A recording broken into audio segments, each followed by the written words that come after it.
Hey guys, welcome back. Shah from Rivaaz in Lymington. I'm here today to bring you something that so many of you have requested. You saw my last video, I made chicken tikka and naan breads. I promised you I'd make the chicken tikka masala. Here it is, just for you. So, let's get started. These are the ingredients we're going to be using.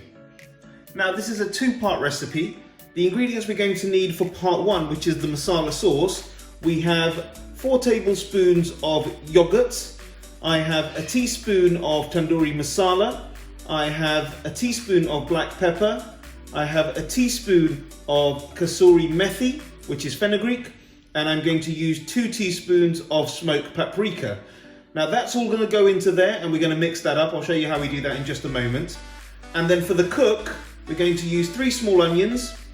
We're going to use 6 tablespoons of peeled plum tomatoes, which I've blitzed up. I've got a teaspoon of salt, 1 tablespoon of sugar. I've got some curry powder, chilli powder, garam masala powder. I've got 80 grams of desiccated coconut, 50 milliliters of single cream. I'm going to use some oil, some butter ghee. I have some tomato puree. Now I've got 3 tablespoons in there, diluted with 1 tablespoon of water. And then I have 2 tablespoons of garlic and ginger paste. Right, let me show you what we're going to do with this. Okay, so part one of this recipe, we have to make what we call a masala sauce. Now it's predominantly a yogurt-based sauce, and what we do, we get the yogurt. That's the tandoori masala, so that's what's going to help with the vibrant red colour that you are accustomed to with the tikka masala, as well as this paprika. So that's the tandoori masala, 2 of the smoked paprika, there we are, and then in with the black pepper and in with the fenugreek. Now with the fenugreek, best thing to do, get it into your hands and just give it a rub so that it gets down to a fine crumb. There we are, and then all we're going to do is just mix that yogurt up.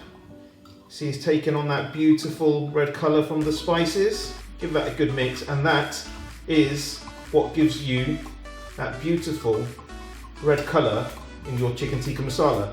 Now what we're going to do when we go ahead and cook this is we're going to add some tomato puree also, and that also helps with that red colouring. Exactly how we do it at Rivaaz, we use no food colouring. We're quite proud of that fact, and so let me show you how it's done. Okay, so let's get that gas on, get that pot really nice and hot. Okay, so to the hot pot we're going to add about 2 tablespoons of ghee. There we are. Get that nicely melted in there. And then we're going to add just a dash of oil, so roughly about 1 tablespoon. There we are. Now to that, we're going to go straight in with the onions and also the garlic and ginger paste. Now what you're going to do is you're going to really cook these down so that you get the natural sweetness of the onions come out. So in theory you're going to caramelise them. So it will take a little while. Give them a good stir. Let's go ahead and add the salt. There we are. And also at this stage we're going to add the sugar. So that will all cook down really nicely with those onions. So what I would suggest is put a lid on that and let that cook for about 6 or 7 minutes. Okay, so those have been cooking now for about 4 or 5 minutes. You can see they're slowly starting to turn a nice golden brown colour.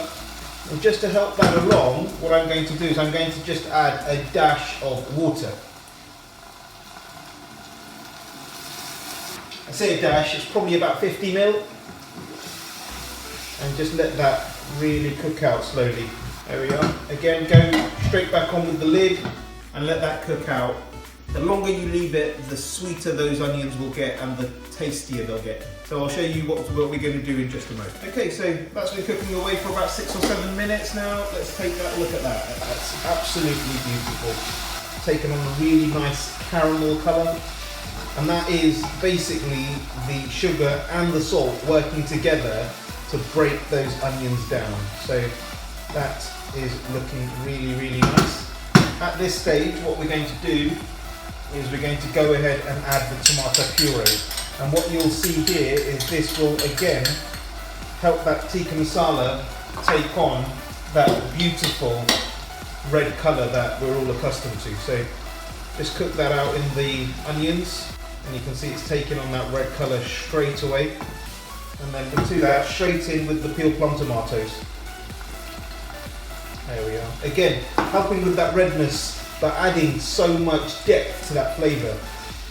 So you get a richness from the tomato puree, but you get a tautness from the peeled plum tomatoes. It's absolutely beautiful. And you can see that's taken on that beautiful red colour already. So just let that cook out for about another 3 or 4 minutes, and then we're going to go in with the spices. Put a lid on that, let that really condense down, maybe add a dash of water if required. We'll see how we get on, and then we'll go from there. Okay, so while we were off camera, I added a dash of water just to sort of help that along.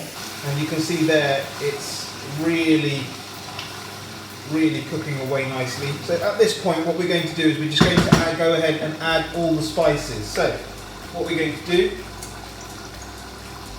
2 teaspoons of curry powder, half a teaspoon of red chilli, 1 teaspoon of garam masala, and another 1 teaspoon of smoked paprika. So that is your spices all in. Now cook those out, stir those in, and really allow them to cook out in that sauce. Now the chicken that I'm going to add to this is from my previous video for the chicken tikka and naan that I made. So what I did was I just froze what was left in the freezer, and then all you have to do is reheat it or defrost it, reheat it, and ready to eat as it is again, or make a beautiful curry like this. The link to that will be in the comments below, so click on that.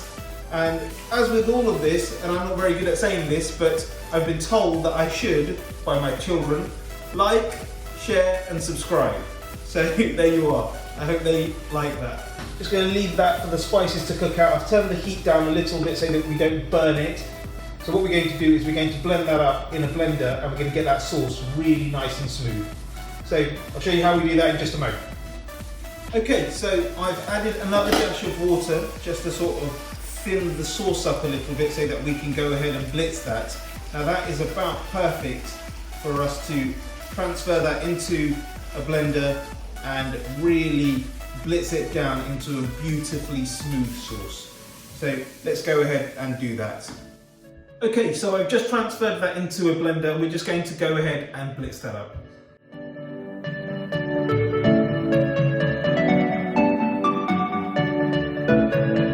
Getting on with that. That is absolutely perfect. There we are. All ready to go back in the pot. But first, we're going to toast off the coconut. Okay, so let's get that pot back on. I've just given it a quick wash and rinse that off. So what I'm going to do now is I'm going to take the coconut and I'm going to just toast that. Now that's about 80 grams of coconut that I've measured out. It's desiccated, it's the finest one that you can get. And what you want to do, you don't want to burn it, so very low heat. And you just want to slowly let that just toast. And what you're doing is you're allowing those natural coconut oils just to sort of slightly release so that it just enhances the flavour. It's taking on that nice light brown colour. When you're about there, that's when you can pour that sauce straight back in. Just stir it in. Beautifully thick masala sauce. Just going to turn the heat off on that and let that just settle for a second. And to that, I'm going to go ahead and add the masala sauce that we made up earlier. Now, just a heaped spoon, we'll see how we get on. There you go, look at that, taking on that beautiful tikka masala colour. Maybe a touch more. So, another half a spoon. And that is looking absolutely beautiful.